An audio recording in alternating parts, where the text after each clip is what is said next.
This is News 4 San Antonio Today, the only local news station with nonstop news. Good morning. Nonstop news starts right now. We are the only station that is commercial free all the way until the top of the hour. We have you covered this morning. You just heard from Jeannette, and she'll give us another look at weather in just a few minutes. But first, let's check in with Joy and see how traffic is shaping up. I know that you are keeping an eye on that accident on 410 and 35. Yes, so that is over here on the northeast side of San Antonio. I am seeing some congestion starting to build in this area. Photojournalist David Mendoza is live above the scene right now in Sky 4 with more details. Good morning, David. Hey, that's right. Yeah, we've been tracking this accident since it happened. This is actually on the on-ramp to 410 West from 35 North. That on-ramp effectively being shut down because of this 18-wheeler not involved with the accident. In our top left corner of the screen, we have two vehicles that got involved with an accident. It looks like some asphalt is possibly on the roadway as well, but it's partially blocking one lane and completely blocking another. This 18-wheeler at the bottom of our screen tried to make it through, couldn't make it through, backed up a little bit, on-ramp shut down. TxDOT and SAPD out with the accident right now. The good news is that they've already ordered records. This should be cleared up within the next hour or so. The bad news is this on-ramp is shut down, which is it's really terrible because this on-ramp is heavily used. Traffic is building in the area. You're going to have to go 35 north to Weidner, exit, do a turnaround, hit 35 south, and go back 410 west if you want to get on 410 again. This is causing some big problems. We will keep you updated and let you know how this progresses. Back to you for now.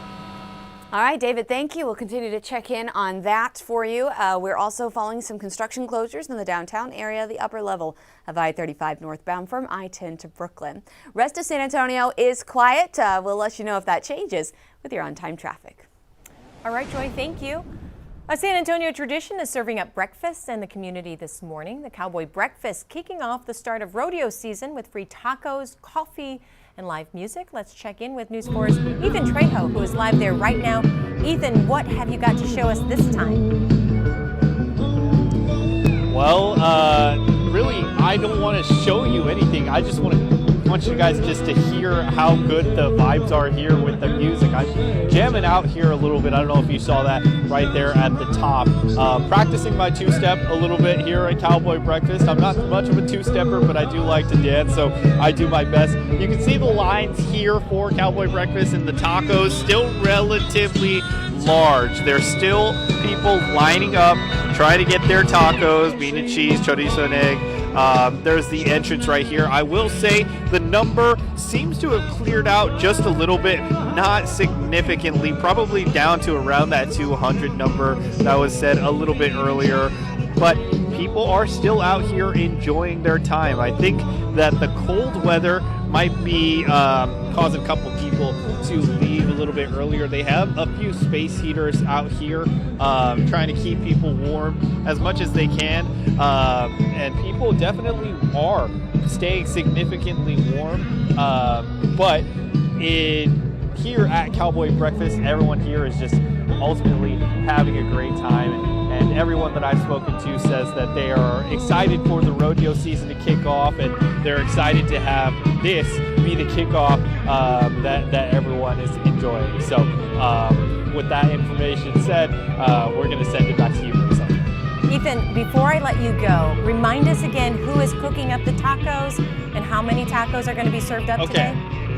Absolutely, yeah. St. Philip's culinary students are cooking the tacos. They're making around 12,000 tacos for today. So people have been coming and going. I've heard it's a 2 taco limit, but let me tell you, people are definitely getting more than 2 tacos, and I understand why, because their tacos are really amazing.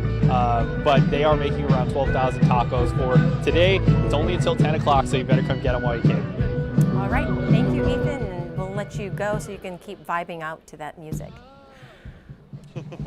A Bexar County judge faces multiple charges in connection to an incident inside her courtroom more than a year ago. Judge Rosie Speedland Gonzalez is charged with 1 count of unlawful restraint by a peace officer or judge. The indictment says Gonzalez restricted a local attorney's movements in her courtroom in December of 2024. I reached out to the judge's office and the alleged victim and have not heard back. Speedland Gonzalez presides over a court that specializes in reducing domestic violence. That judge has been temporarily removed from that court, and other judges are now handling her caseload. 2 people have been arrested after a standoff Thursday morning. It happened just after 10:30 at an apartment complex on Pin Oak Drive near 410. Police say they attacked a security guard, robbed him at gunpoint, and then barricaded themselves into an apartment building. SWAT officers were called in to take down those suspects. Olympic sprinter Sha'Carri Richardson is facing legal trouble off the track. She was arrested and charged with speeding Thursday in Florida. Authorities say the 25-year-old was driving more than 100 miles per hour on a parkway outside of Orlando. A spokesperson for the Orange County Sheriff's Office says Richardson was also dangerously tailgating and changing lanes to pass other drivers. Richardson is one of the fastest women in the track and field history, earning a silver and gold medal at the 2024 Paris Olympics. American gymnast Jordan Chiles has been granted an appeal in the legal fight to keep her bronze medal. The Swiss Federal Supreme Court announced Thursday that Chiles' case will go back up for reconsideration. This goes back to her placement in the floor exercise final at the 2024 Paris Olympics. She originally finished 5th, but was later moved up to 3rd following an appeal from her coach. The court arbitration for sport voided that score change, concluding that the coach's appeal came too late. As Super Bowl 60 approaches, our Super Bowl of Caring is underway. We're trying to raise $60,000 to help feed local families. If you want to help, just scan the QR code on your screen or go to safoodbank.org. $1 provides 7 meals, and all the proceeds will go to the San Antonio Food Bank. President Donald Trump says Venezuela's commercial airspace is reopening and U.S. citizens can return to the South American country. U.S. airlines stopped flying to Venezuela in 2019 before the Department of Homeland Security suspended flights over safety concerns. American Airlines says it will resume flights between the two countries soon.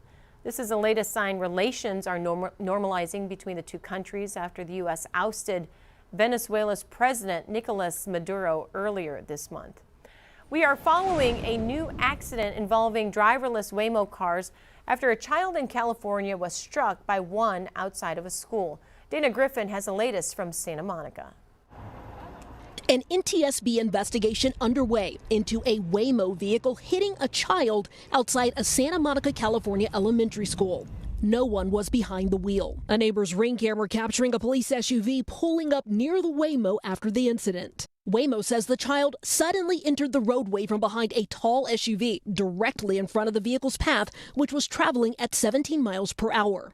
According to police, that child was outside of the crosswalk running towards school. Waymo says that driverless vehicle reduced its speed to under 6 miles per hour before it made contact and says a human driver would have made impact at more than double that speed.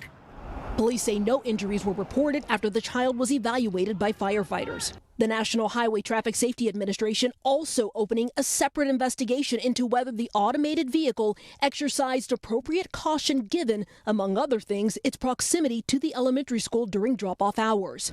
Oh my God. It comes on the heels of other notable incidents. This tense scene in Los Angeles as a Waymo drives right past an active police stop. Is somebody playing a joke on me? This passenger in Phoenix stuck inside a driverless car as it goes for an unwanted spin. This car is just going in circles. In this latest incident, Waymo says it plans to fully cooperate with the federal investigation and it remains committed to road safety. Dana Griffin, NBC News, Santa Monica, California. Take a look at this. Millions of baby red crabs recently embarked on a perilous journey in Australia, and experts say such a massive migration happens just twice a decade. Their goal to get from the Christmas Island coastline to the safety of the jungle farther inland. Christmas Island National Park says the journey takes each baby crab more than a week. They're only about 5 millimeters wide. Dozens of penguins at the San Francisco Zoo got their annual checkups Thursday. It was not as hard as herding cats, but it was pretty close. Each of the zoo's 53 penguins got a full exam, including a vaccine against West Nile virus. They also got what the staff calls a mani-pedi, with their beaks trimmed and toes checked, as back to their home in the zoo's Penguin Island exhibit.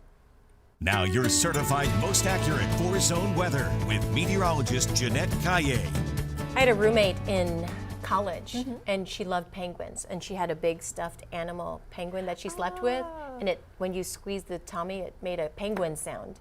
And I had no idea what a penguin sound. It made like a squeaky sound, like a squawk or something. Oh, okay. The penguin exhibit at SeaWorld here is really cool. Like when you go in, it's a little chilly and so many. I didn't know there were so many different types of penguins until I went there. Like the king penguin, right? The tall ones. Yes, that's scary. And when you think penguins, you think cold. Like now, yeah. They're gonna love the cold weather that's coming this weekend. Yes, it's gonna get even colder. Some of you may think it's cold this morning, and it is, but bitter cold gets here over the weekend. This is not terribly cold. Better than what we had with the first Arctic blast last weekend and early this week. 42 now in San Antonio, 40 in New Braunfels, upper 30s from the far north side of town up into the western hill country. We do have a north breeze, 10 to 15 miles an hour, but gusts are up to 20 miles an hour, and that's making it feel colder. These are the wind chill temperatures. These are the temperatures you want to dress for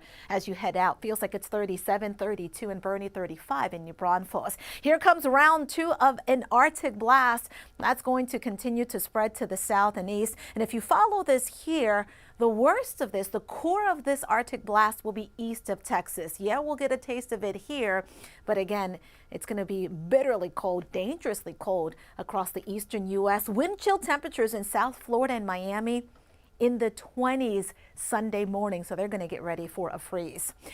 Wind chill temperatures here tomorrow morning in the upper teens to low 20s across the hill country, mid 20s here, upper 20s across the south. And because of that, there is a cold weather advisory for the hill country and points north. Wind chill temperatures, as I showed you, 13 to 20 degrees. That will be tonight through tomorrow morning.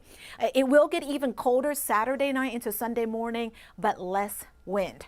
We have clouds coming across the state. These are mid to high level clouds. No rain with this cloud cover here, but in Mexico, I do believe that's a little bit of rain.